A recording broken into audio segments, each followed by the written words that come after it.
Hey everyone, welcome back to Connected Conversations. I'm Christian, your host. Thank you for coming back to episode number 4. Last time we talked about how communication shapes the way we see each other online. On today's episode is called Voices That Matter, Protecting the Vulnerability Communities Online. And we're diving into a super important topic, how certain vulnerable groups are affected by the digital world and what we can do to make online spaces safer. So before we get started, let me introduce today's guest. So I'm here with my friend and guest speaker, Dominic Del Castillo, president of Impacto Voluntariado, project coordinator of the Sociedad de Robótica de CETIS, and campus director of CETIS Universidad for the Millennium Fellowship Class of 2025, who's joining us to help explore this topic. Thank you for being here again. Thanks for the invitation. So let's get started. Dominic, as president of Impacto Voluntariado, you work directly with communities. What digital challenges have you seen vulnerable groups face when trying to get access to online information or services? Oh wow, that's a really good question, and I think we work in albergue for neurodivergent people, and I think the biggest vulnerability is that they don't have access, or they have very limited access. Maybe not because of funds, but because of their mental condition. Sometimes it is strictly not healthy to find out everything that is on the internet. So I think that's the answer.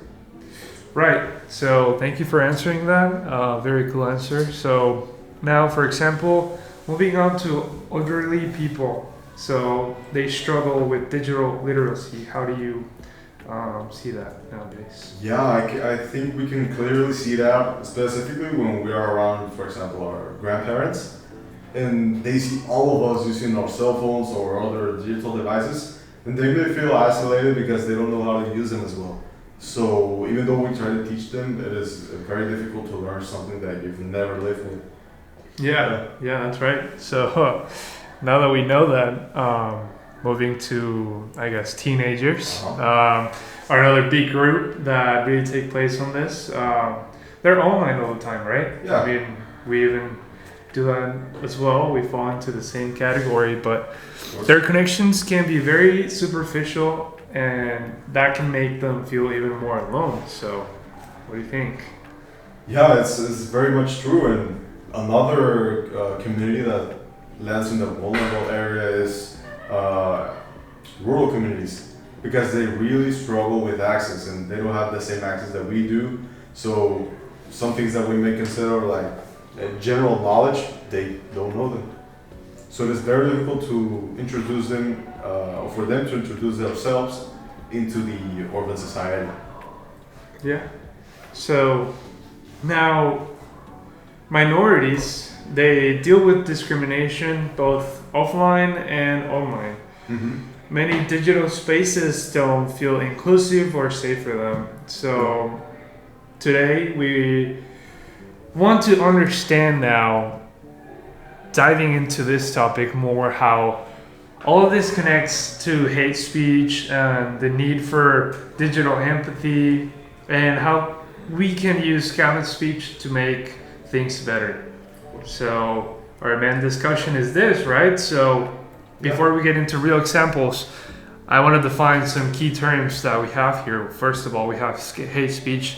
Okay. So as many of us could be aware of this, is any online message or image that attacks someone else based on things like race, gender, sexuality, disability, or nationality. And next we have counter speech, is when you respond to hate speech with facts, positivity, or messages that shut down discrimination in a disrespectful way, or respectful way, I mean. And digital empathy means caring about how people feel online. Algorithm bias happens when apps or AI systems that people unfairly, because the data behind them contains stereotypes or social bias.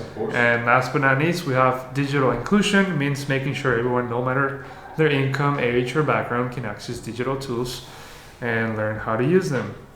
So what real example would you give us nowadays, still, from your, based on your experience? Yeah, based on the definition, there's a case that resonates within me, which is what happened to Nabila Noor, a plus size creator on TikTok.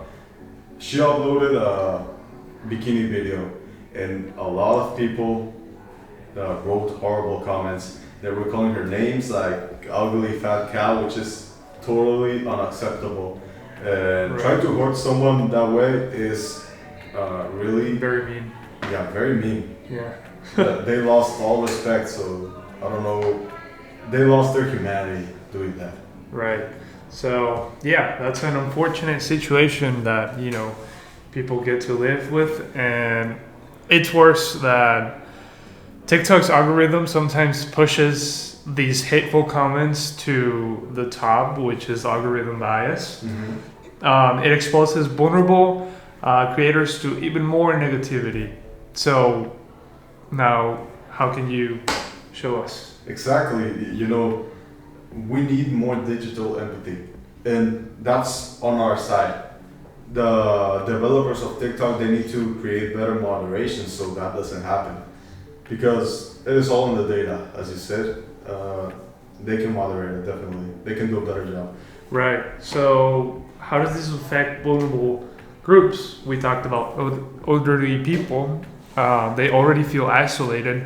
Hate speech or confusing platforms push them away even more.